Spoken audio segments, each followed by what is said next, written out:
이 부르심에 대한 찬양이더라고요. 제가 한 2달 전에 우리 전 목사님께서 오늘 남녀 헌신 예배, 연합 헌신 예배가 있는데 강사로 좀 와 달라고 오랜만에 전화를 하셔서 8년 만인가요? 그래서 제가 고민을 했습니다. 목사님한테는 기도해 보겠습니다 라고 즉답을 했지만 먼저는 제 코가 석자인 사람이에요. 저도 뉴욕에 임지를 퀸즈에서 브루클린으로 옮겨간 지 이제 1년밖에 채 되지 않은, 그래서 이 교회를 비우고 그것도 메릴랜드까지 가서 말씀을 전해야 하는 게 저에겐 여간 부담이 아니었습니다.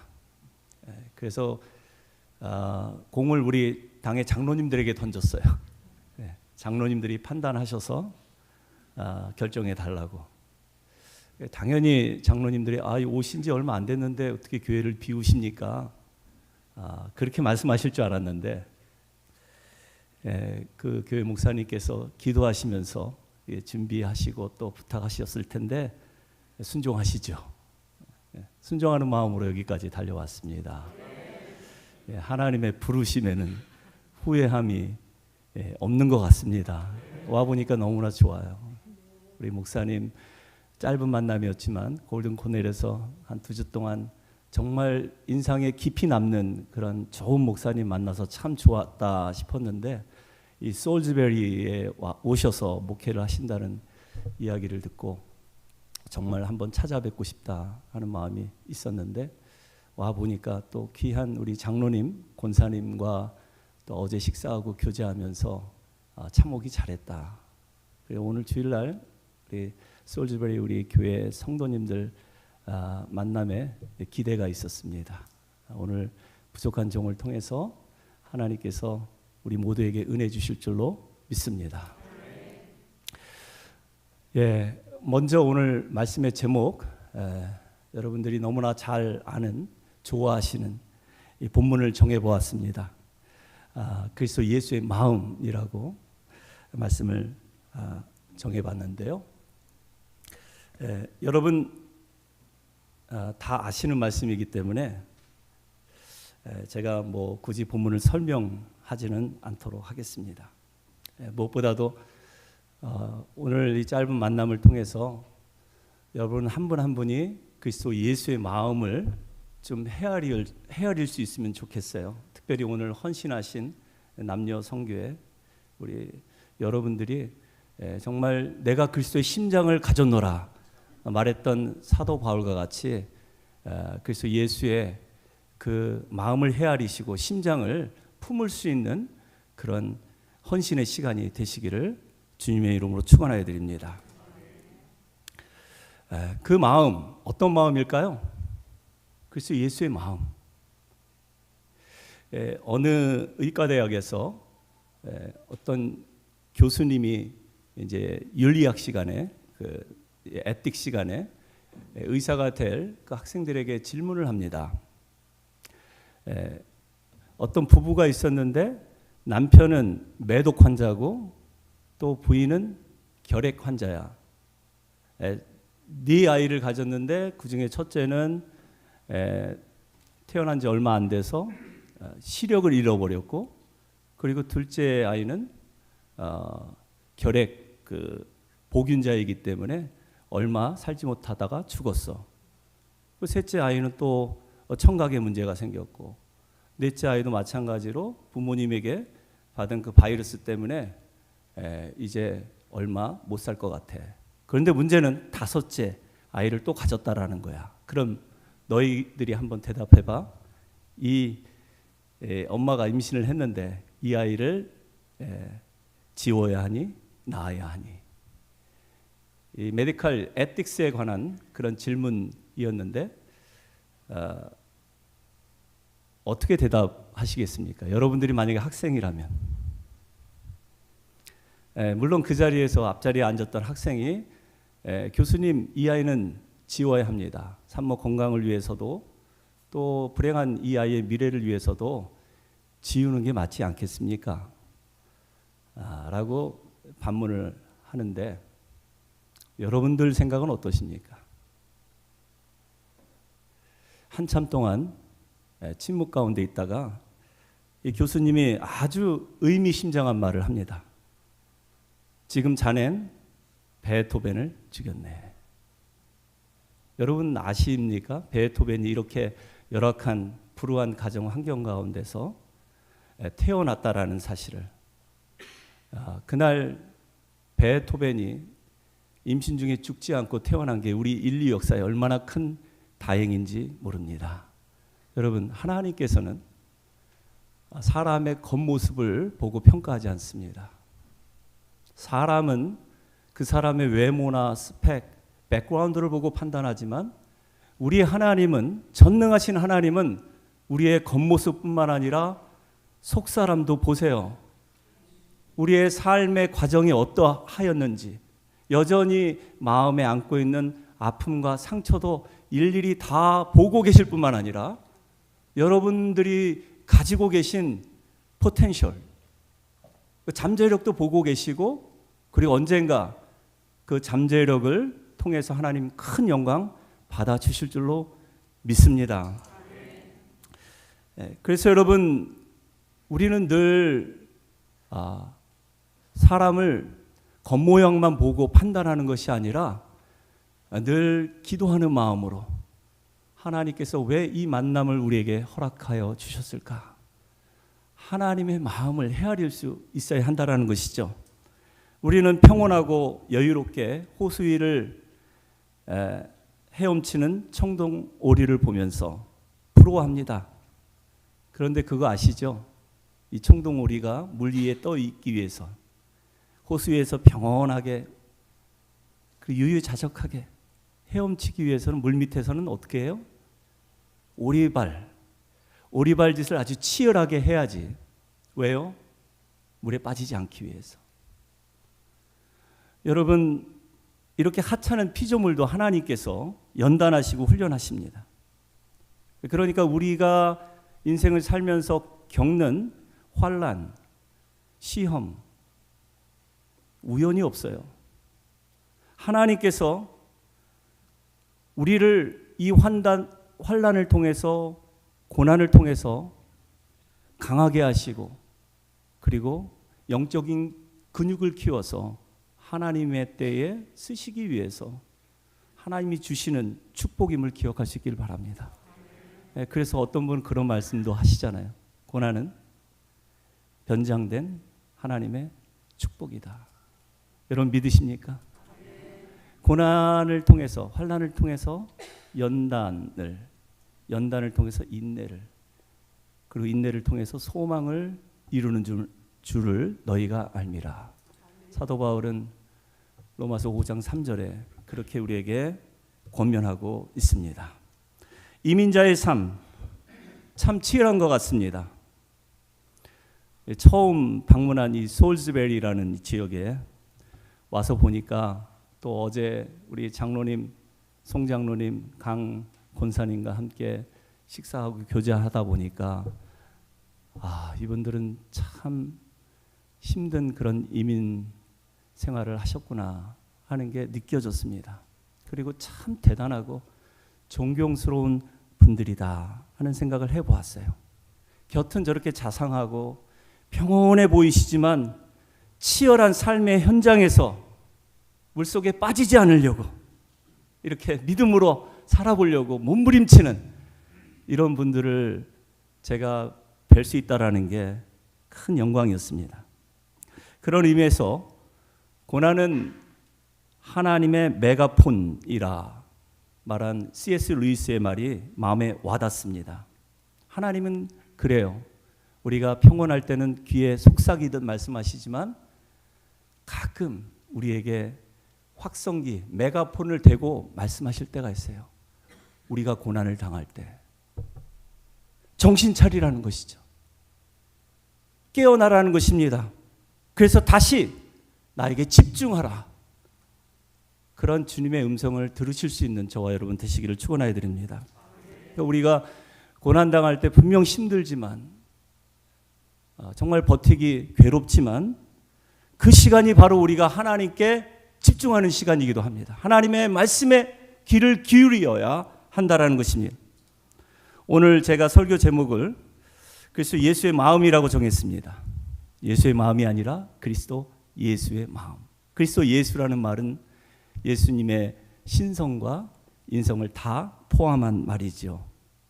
그리스도, 기름 부음 받은 자라는 뜻도 있지만 고난받은 종, 육신을 입고 이 땅에 오셔서 우리 대신 고난당하신 종의 의미를 포함하고 있습니다. 그래서 저는 우리 연합성교회 오늘 헌신하셨는데 그리스도 예수의 마음을 좀 헤아리고 다시 한번 여러분 자신을 헌신하여 드리기를 축원하여 드립니다. 그런 의미에서 파워포인트가 준비되었다면 우리 이 말씀을 하나님께서 우리 소울주베리 장로교회 성도님들과 오늘 헌신하신 우리 성교회 회원 여러분들에게 주신 말씀이라고 믿고 같이 한번 고백해 봤으면 좋겠습니다. 준비가 되었나요? 로마서 8장 1절 2절 말씀 같이 한번 읽습니다. 그러므로 이제 그리스도 예수 안에 있는 자에게는 결코 정죄함이 없나니 이는 그리스도 예수 안에 있는 생명의 법이 죄와 사망의 법에서 너를 해방하였음이라. 아멘. 빌립보서에 특히 그리스도 예수라는 표현이 자주 등장하는데요. 1장 8절 말씀 또 같이 읽습니다. 내가 예수 그리스도의 심장으로 너희 무리를 얼마나 사모하는지 하나님이 내 증인이시라. 아멘. 빌립보서 1장 11절입니다. 예수 그리스도로 말미암아 의의 열매가 가득하여 하나님의 영광과 찬송이 되기를 원하노라. 아멘. 또 빌립보서 3장 12절 내가 이미 얻었다 함도 아니요 온전히 이루었다 함도 아니라 오직 내가 그리스도 예수께 잡힌 바 된 그것을 잡으려고 달려가노라. 마지막입니다. 아니 두 개 더 남았네요. 빌립보서 4장 6절 아무것도 염려하지 말고 다만 모든 일에 기도와 간구로 너희 구할 것을 감사함으로 하나님께 아뢰라. 그리하면 모든 지각에 뛰어난 하나님의 평강이 그리스도 예수 안에서 너희 마음과 생각을 지키시리라. 아멘. 여러분 마음에 새기시고 읽고 계시는 것이죠? 네, 이대로 될 줄로 믿습니다. 마지막 빌립보서 4장 19절 말씀 또 크게 읽습니다.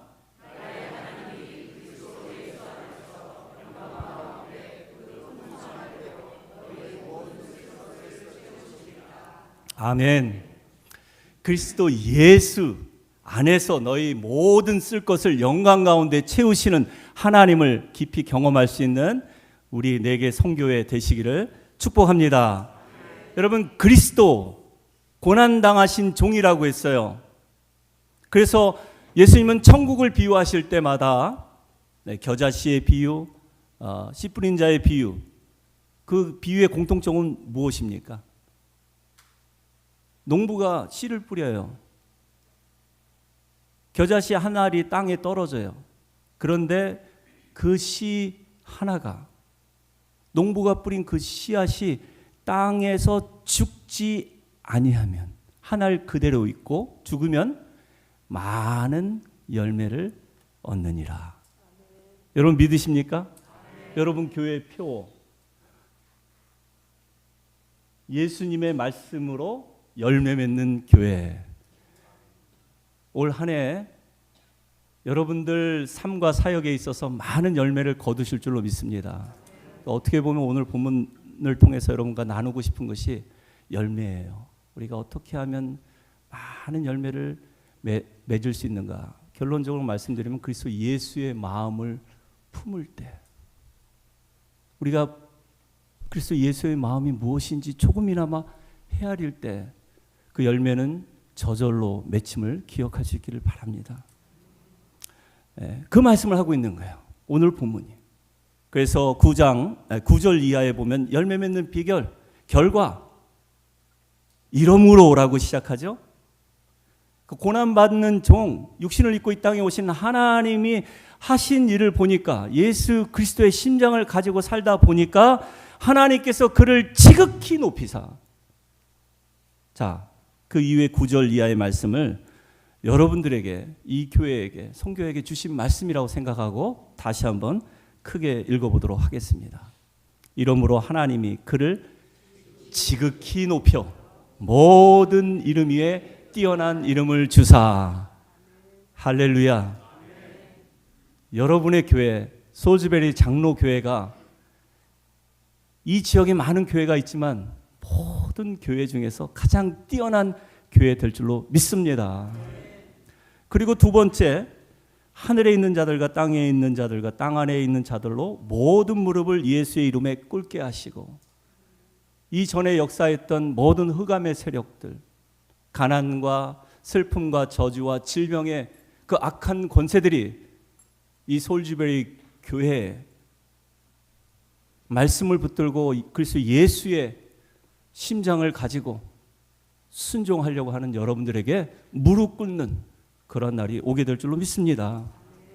그 다음에 11절, 모든 입으로 예수 그리스도를 주라 시인하여 하나님 아버지께 영광을 돌리게 하셨느니라. 정말 하나님께 영광이 되는 교회 되기를 다시 한번 축원해 드립니다. 이런 축복이 이 교회 여러분의 삶 가운데 임하기 위해서는 전제 조건이 있어요. 그 말씀이 오늘 본문 6절 이하 8절까지입니다. 그 원리를 세 가지로 제가 소개를 하면, 첫 번째는 성육신의 정신입니다. 그는 근본, 그리스도 예수는 근본 하나님의 본체시나 하나님과 동등됨을 취할 것으로 여기지 아니하시고, 7절에 보면 사람들과 같이 되셨고, 또 8절에 사람의 모양으로 나타나사. 그렇습니다. 우리 예수님은 하나님이신데 말씀이 육신이 되어 우리 가운데 거하신 분이세요. 그래서 사람의 모양으로 나타나신 분이십니다. 이걸 우리는 성육신이라고 하는데, 이 성육신의 원리만 우리가 우리 삶 속에 잘 적용해도 많은 열매를 맛볼 수가 있어요. 교회의 웬만한 분쟁과 다툼 다 사라집니다. 맨하탄의 이 소셜 익스페리먼트, 이 추운 겨울에 대학생들이 사회 현장 체험을 하겠다고 반팔, 추운 겨울날에 반팔을 입고 또 목에다가 I'm homeless, help me, I'm hungry, 이 편말을 목에 걸고 지나가는 사람들에게 구걸을 합니다. 반응을 보겠다라는 것이죠. 그런데 그 추운 날에 이 맨하탄의 수많은 사람들이 곁을 지나가는데 무심코 그냥 지나가는 거예요. 가끔 어떤 사람 뒤를 힐끗 쳐다보거나 불쌍한 눈으로 보지만 이내 발길을 재촉합니다. 이걸 이제 현장 체험을 하겠다고 몰래 카메라를 설치해 놓고 사람들의 반응을 보는데, 야, 이러다가 쟤 죽겠다, 얼어 죽겠다 하던 찰나에 어떤 흑인이, 홈레스죠, 흑인 아저씨가 그 아이에게 달려가서 그 아이를 안아줍니다. 자기 옷을 벗어줍니다. 그리고 자기가 구걸했던 몇 달러를 손에 쥐어줘요. 그리고 얘기해요. 너 이러다가 굶어 죽어, 추위에 얼어 죽어, 빨리 집으로 돌아가. 너희 부모님 계시니? 그 현장을 일일이 그 몰래 카메라로 다 촬영을 하는데 보는 저도 마음이 뜨거워졌습니다. 여러분, 이 거지 마음은 거지가 안다고 하잖아요.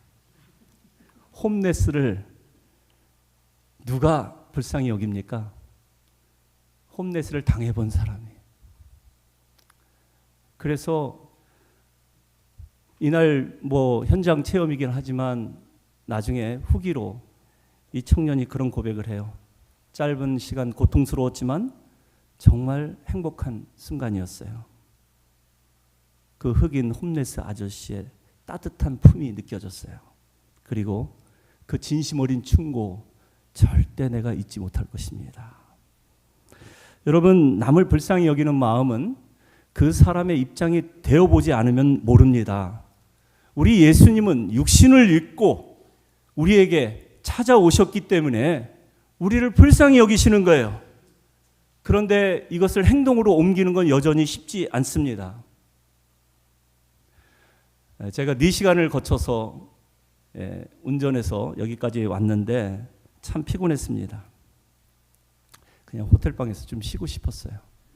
금요일 저녁부터 토요 새벽 예배까지 잠 한 잠 못 자고, 그리고 이제 운전해서 내려오니까 피곤이 겹쳐서 좀 쉬었으면 좋겠다 하는 마음이 간절했는데, 우리 목사님과 또 교제하면서 두 분의 장로님, 권사님의 이야기를 들으면서, 그 간증을 들으면서 피곤이 싹 풀렸어요. 정말. 송재동 장로님 어디 계시나요? 예. 20년 전에 오셔서 참 이민자의 첫 발을 어렵게 뛰시고 닭공장에서 참 고생 많이 하셨는데, 고생하시면서 병까지 들어서 그렇게 힘들었는데, 그때 우리 강순의 우리 권사님 어디 계십니까? 얼굴을 보고 말씀드려요. 우리 권사님이 절대 비밀이라고 하지 말라고 했는데 송장로님 하신 말씀이, 그때 내가 아팠을 때 권사님이 내게 지어진, 약값하라고 지어진 180불을 나는 평생 잊지 못합니다. 평생 잊을 수가 없는 돈입니다. 여러분, 긍휼히 여기는 마음은 하나님이 주시는 마음입니다. 근데 그 마음만 품고 있는 것도 귀한데, 그거를 행동으로 옮기는 것은, 그거는 믿음이요 용기이고 결단인 줄 믿습니다. 그래서 야고보 기자는 우리에게 이런 권면을 해요. 야고보서 2장 13절. 파워포인트는 없습니다만 제가 읽어드릴게요. 긍휼을 행하지 아니하는 자에게는 긍휼을 없는 심판이 있으리라. 그리고 또 이런 말씀을 합니다. 긍휼은 심판을 이기고 자랑하느니라. 여러분 믿으십니까? 긍휼이 다 이겨요. Mercy triumphs over judgment. 여러분, 긍휼히 여기는 자에게는 하나님께서 이 세상에 어떤 것도 상대할 수 없는 그런 능력을 주십니다.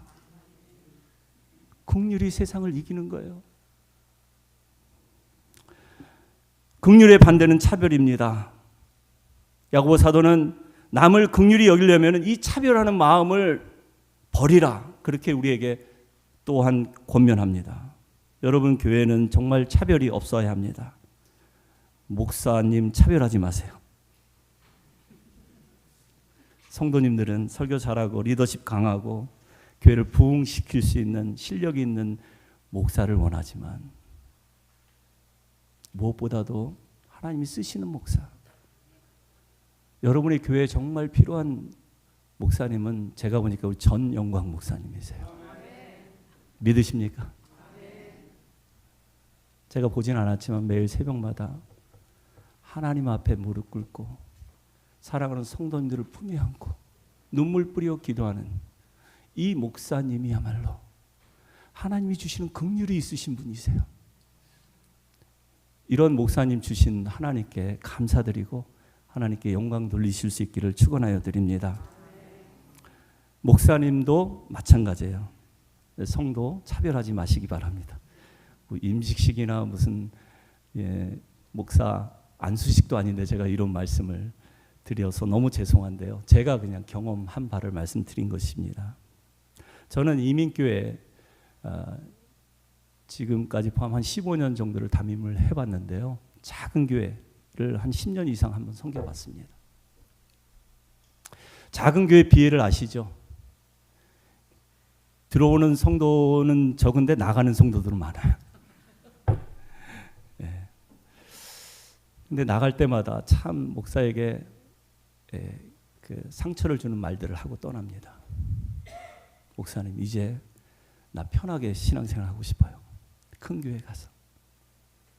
너무 그동안 고생하시고 교회 한번 세워보려고 이렇게 헌신하셨던 이 집사님, 권사님이 참 감사한데 그 말 한마디가 비수처럼 꽂힙니다. 큰 교회 가서 편안하게 신앙생활 하고 싶다고 이제는.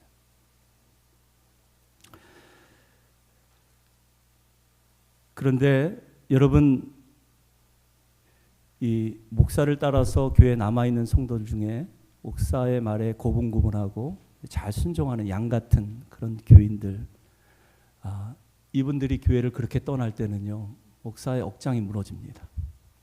네, 그런데 생각해 보니까 염소 같은 교인들도 있잖아요. 네. 없습니까? 이 교회는? 네, 염소 같은 교인도 있는데요. 이런 분들이 목사를 힘들게 합니다. 사사건건. 어쩔 때는 막 들이받으려고 해요. 이런 분이 좀 우리 교회에서 사라져 주셨으면 참 좋겠다 하는 그런 기도가 될 때도 있는데, 지금 생각해 보니까 이런 분들이 진짜 하나님께서 나에게 목사 되게 하라고, 목사 되게 하려고 훈련하시고 연단하시는 귀한 성도님들이라는 사실을 제가 뒤늦게 깨달았어요. 이분들 때문에 제가 얼마나 눈물을 흘리고 얼마나 하나님 앞에 무릎을 꿇었는지 생각해 보면은 이분들이 정말 감사하다는 생각이 들 때가 있습니다. 그러니까 목사나 교인들이나 누구도 차별하면 안 돼요. 하나님이 다 뜻이 있어서 나에게 붙여준 영혼이다. 참 귀한 분입니다. 한번 옆에 계신 분 한번 얼굴 쳐다보시면서 당신은 참 귀한 분입니다.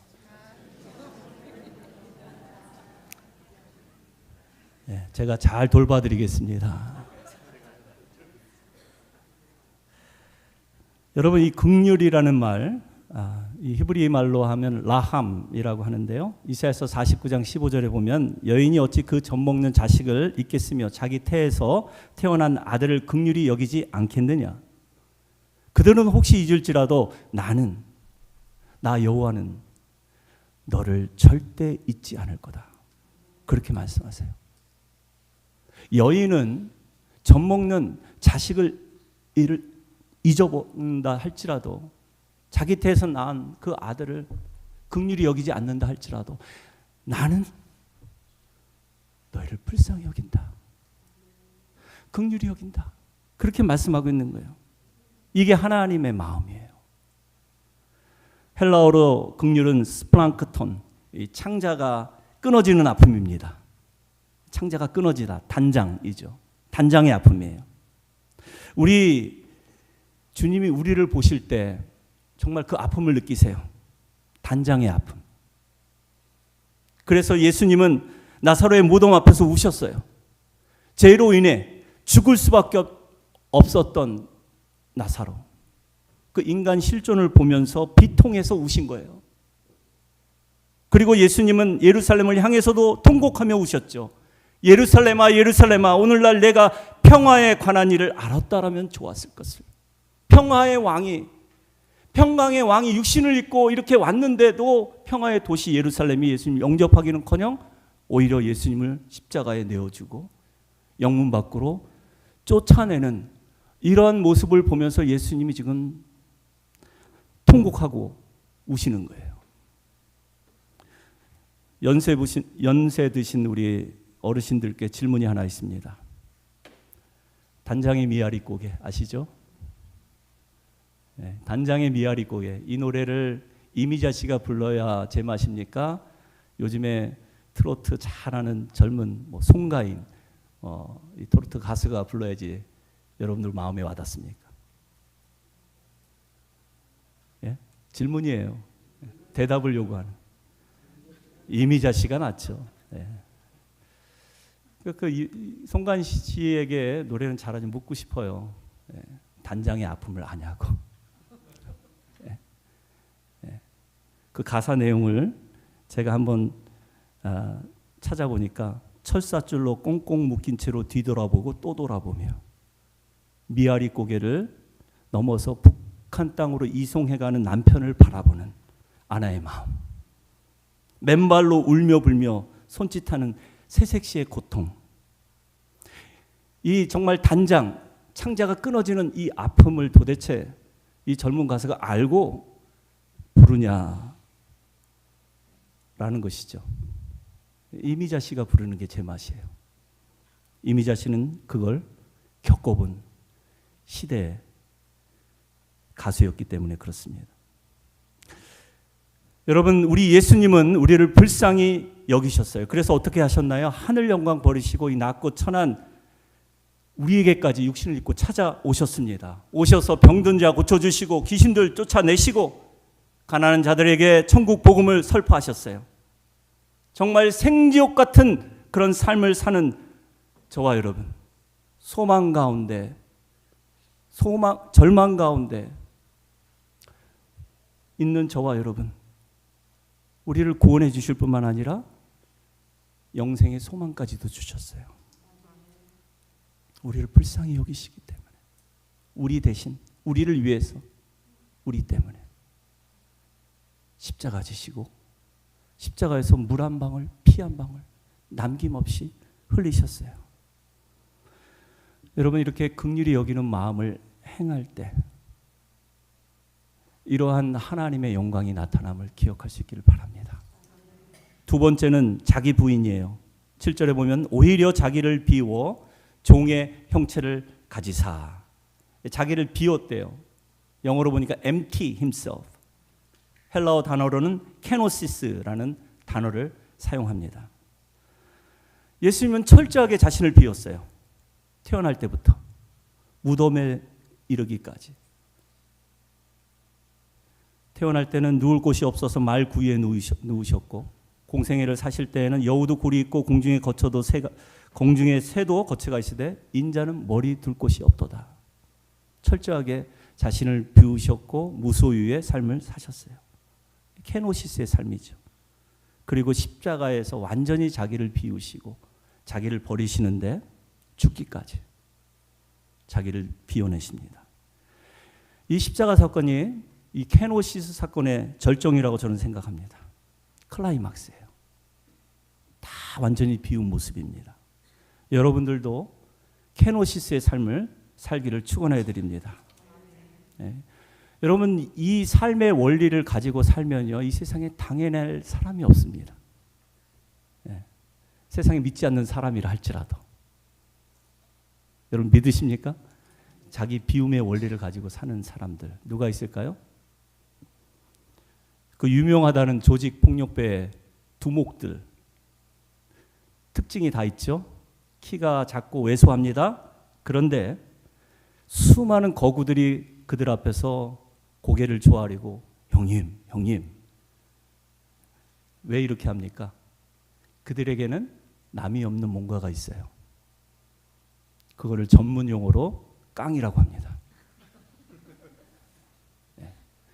깡패 두목이 가지고 있는, 정말 누구랑 싸울 때면 죽기 살기로 싸우려고 하는, 자신을 완전히 비워낸 그런 정신으로 살다 보니까 그런 조직폭력배 두목의 역할을 할 수가 있는 것이죠.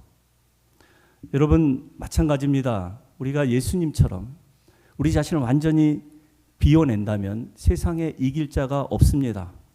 사도 바울의 고백처럼 죽음도 생명도 천사도 사탄도 이 세상의 어떤 피조물이라 할지라도 그리스도 예수 안에 있는 하나님의 사랑에서 끊을 자가 없느니라. 케노시스의 삶을 사는 사람들에게 주시는 축복의 말씀입니다. 이런 케노시스의 삶을, 비움의 삶을 우리가 실천하려면 먼저 해야 할 일이 있습니다. 그것은 코나투스를 버려야 합니다. 어려운 용어입니다만 라틴어로는 살고자 하는 의지, 노력입니다. 여러분, 살고자 하는 의지, 노력 나쁜 것이 아니죠. 필요한 것입니다. 그런데 한번 생각해 보세요. 이 코나투스적인 그런 삶을 추구하다 보면 자기의 의지가 발동을 합니다. 살려고 하는 노력이 발동을 해요. 그래서 나중에는 자기 이기심으로 똘똘 뭉친 아주 극단주의적인 이기주의자로 변질될 확률이 굉장히 높습니다.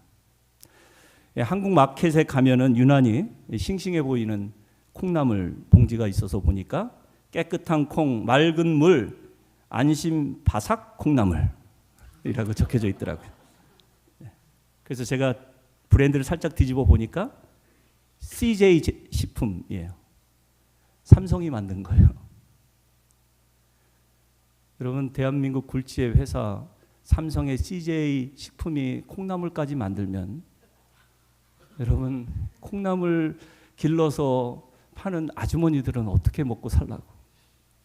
저는 이것도 기업 윤리에 어긋나다고 생각합니다. 코나투스적인 그런 생각. 자기만 위하는 거예요. 여러분, 여러분의 교회가 부흥하기를 축원해 드립니다. 그러나 주변의 여러 교회의 부흥을 위해서도 기도할 수 있기를 바랍니다. 하나님께서 뜻이 있어서 다 세워주셨는데 정말 주변의 모든 교회들도 함께 부흥해서 이 땅에 하나님 나라를 함께 세워가게 하여 주옵소서. 나만 잘 사는 것이 아니라 같이 잘 사는 거예요. 공생하고 상생하는 것입니다. 그런데 여러분, 우리가 자꾸 비움만 강조하다 보면은 문제가 생깁니다. 우리의 종교 기독교가 타 종교, 불교나 이슬람교보다도 못한 종교가 될 수 있어요. 여러분, 불교나 이슬람 얼마나 비우기를 잘합니까? 이슬람 사람들은 차 사고가 나도 인샬라 하면 다 끝이에요. 알라의 가호를 비는 거예요, 서로에게.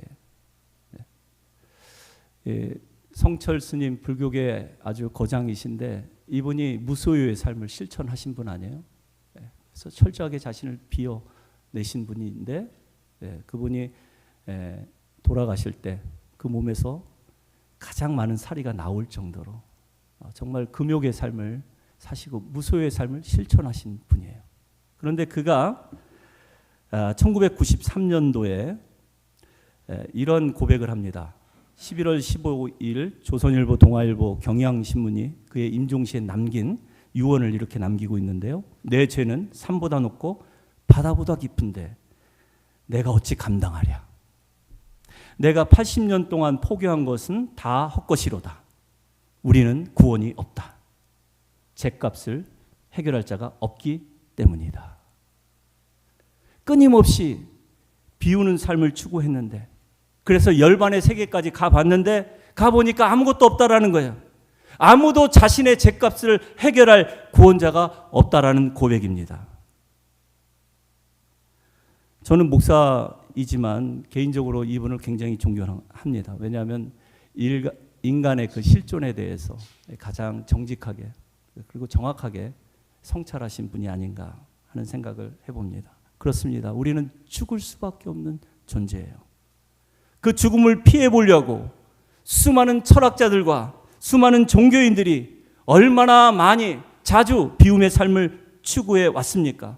자기 욕심을 비우고 정욕을 비우고 자신을 완전히 비워내서 해탈의 경지까지 가봤는데 거기 가보니까 아무것도 없다라는 거예요. 남은 것은 혼돈과 공허뿐입니다. 여러분, 이렇게 자신을 비워내기만 하면은 끝이 이래요. 공허합니다. 그래서 예수님을 만나지 못한 인생은 아무리 비우고 깨끗이 청소해도 성경에 보면 귀신이 들어온대요.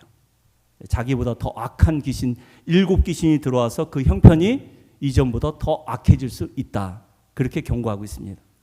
그러니까 비우기만 하면 위험한 거예요. 채워야 합니다. 뭐로 채워야 합니까? 하나님의 말씀으로 채우는 것이죠. 성령으로 충만해야 하는 것입니다. 여러분, 비워두기만 하면 위험하지만 하나님의 말씀으로, 기도로 여러분 자신을 채우면 예수님처럼 성령 충만한 공생의 사역을 살게 됨을 기억할 수 있기를 바랍니다. 말씀이 육신이 되어 우리 가운데 거하시며 우리가 그 영광을 보니 은혜와 진리가 충만하더라. 여기서 은혜와 진리가 충만할 때 충만이 플라루. 그래서 우리가 비움의 삶을 살게만 하면 안 되고 거기다가 채움의 삶을 실천해야 되는데 플라투스. 다윗이 고백한 것처럼 내 잔이 넘치나이다. 광야의 산 고백 아니에요? 쫓기고 주위에 아무도 없고 두렵고 외로운 그런 상황 가운데서 여호와는 나의 목자시니 내가 부족함이 없습니다 라고 고백했던 다윗. 그가 한 고백이에요. 내 잔이 넘치나이다. 차고 넘치는 은혜에 감격하는 그 다윗과 같은 인생 사시는 삶 그게 바로 플라투스의 삶이라는 것입니다. 마지막 세 번째로 그리스도 예수의 마음을 품으라 할 때 그 마음은 죽기까지 순종하는 마음입니다. 여러분들의 기대와 소망은 무엇입니까? 여러분들의 공통된 기대와 소망이 있다면 먼저는 소울즈베리 장로교회 부흥일 것입니다. 여러분 한 분 한 분이 이 교회 부흥을 갈망하지만 쉽게 부흥하지 못하는 이유는 무엇입니까? 보이지 않는 어둠의 권세, 사단의 공격과 방해가 있을 것이고 또 여러분 스스로도 생각해 볼 때 연약한 모습, 부족한 모습을 발견하게 될 것입니다. 그럼에도 불구하고 하나님께 쓰임받는 사람은 어떤 사람인가? 성령 충만한 사람이에요. 하나님 말씀에 순종하는 사람입니다. 예수님 다음으로 성령 충만했던 인물 한 사람을 꼽으라면 당연히 사도 바울일 것입니다. 사도 바울은 종종 자신을 그리스도의 종, 그리스도의 군사라고 소개합니다. 그리스도의 종과 군사의 공통점은 무엇입니까? 주인의 말이라면, 상관의 명령이라면 죽더라도 순종하는 거예요. 순종하는 자에게 하나님께서 이러한 놀라운 은혜를 베푸시고 그리고 열매를 거두게 한다는 사실을 기억할 수 있기를 바랍니다. 구약에 보면 다니엘의 세 친구가 한 유명한 고백이 있죠. 그리 아니하실지라도. 우리 하나님은 전능하신 하나님이시기 때문에 그리 못하시는 건 없습니다. 그러나 때로는 그분의 섭리와 계획 속에서 그리 아니하실 때도 있어요. 그때 우리는 낭망합니다. 절망합니다. 그러나 그럼에도 불구하고 그리 아니하실지라도 풀무불에 던져진다 할지라도 사자굴에 던져진다 할지라도 순종할 수 있기를 축원해 드립니다. 순종할 수 있는 그 믿음이 진짜 믿음이라고 저는 믿어요. 여러분 선교회 일을 하다 보면 교회 직분을 받아서 여러 가지 사역을 감당하다 보면요 참 힘들 때가 많이 있죠. 서로 간에 의견이 달라서 일하는 방식이 달라서 힘들 때가 있습니다. 그래서 정말 힘이 빠질 때가 있어요. 그럼에도 불구하고 그리 아니하실지라도 순종할 수 있기를 축원해 드립니다. 여러분 당에 세우신 장로님 또 여러분의 담임 목사님의 권위에 순종할 수 있기를 바랍니다. 그 리더십에 순종하는 자가 이 교회를 세우는 거예요. 그리 아니하실지라도 여러분 순종은 교회에 덕을 세우기 위해서 하는 것입니다. 교회를 하나 되기 위해서 하는 거예요. 여러분 한 사람 한 사람의 순종이 사단의 모든 공격과 방해를 막아내고 이 교회를 지켜냄을 기억할 수 있기를 바랍니다. 사랑하는 쇼즈베리 우리 성도님들 또 오늘 헌신하신 성교회 여러분 예수님의 마음 그리스도 예수의 마음을 조금이나마 느끼셨습니까? 아무런 대답이 없으시네요. 먼 길 왔는데 그 마음을 조금이나마 부족한 종을 통해서 느끼고 돌아갈 수 있기를 축원해 드립니다. 계속해서 잘하고 계시는 것 같아요. 여러분들 보니까 너무나 정말 존경스럽고 부럽습니다. 이런 지방의 소도시에서 이렇게 열심히 신앙생활하고 주님의 몸된 교회에서 충성을 다하는 담임 목사님 귀한 줄 알고 이렇게 귀한 목사님과 함께 교회를 즐겁게 헌신하고 헌신해서 교회를 세워가시는 모습들이 참 아름다워요. 그런데 여러분 기억하세요. 그리스도의 마음, 그리스도 예수의 심장 어떤 거예요? 성육신의 정신. 그죠? 그리고 두 번째는 뭐예요? 자기를 비워내는 거예요. 겸손하게 자기 자신을 완전히 비워내고 많은 것이 아니라 이제 하나님의 말씀으로 채우는 거예요. 기도로 채우는 것입니다. 그래서 이 세상에 어떤 흑암의 권세도 마귀의 공격도 막아내고 이 교회를 지켜낼 수 있는 우리 쇼즈베리 장로교회 되시기를 축원하여 드립니다. 그래서 100배, 60배, 30배의 결실을 맺는 우리 여러분 되시기를 주님의 이름으로 축원하여 드립니다. 기도하시겠습니다.